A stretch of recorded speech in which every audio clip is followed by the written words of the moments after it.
রহমান রহিম আল্লাহ তাআলার নামে শুরু করছি।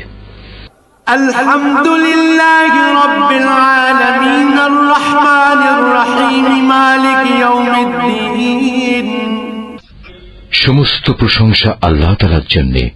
তিনি সৃষ্টিকুলের মালিক, তিনি পরম দয়ালু, অতি মেহেরবান, তিনি বিচার দিনের মালিক। ইয়াকা না'বুদু ওয়া ইয়াকা নাস্তাঈন।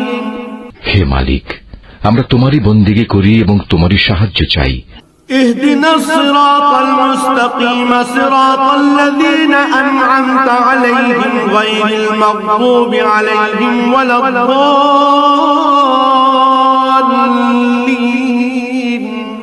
তুমি আমাদের সরল ও অবিচল পথটি দেখিয়ে দাও, তাদের পথ যাদের উপর তুমি অনুগ্রহ করেছ, তাদের পথ নয় যাদের উপর অভিশাপ দেওয়া হয়েছে।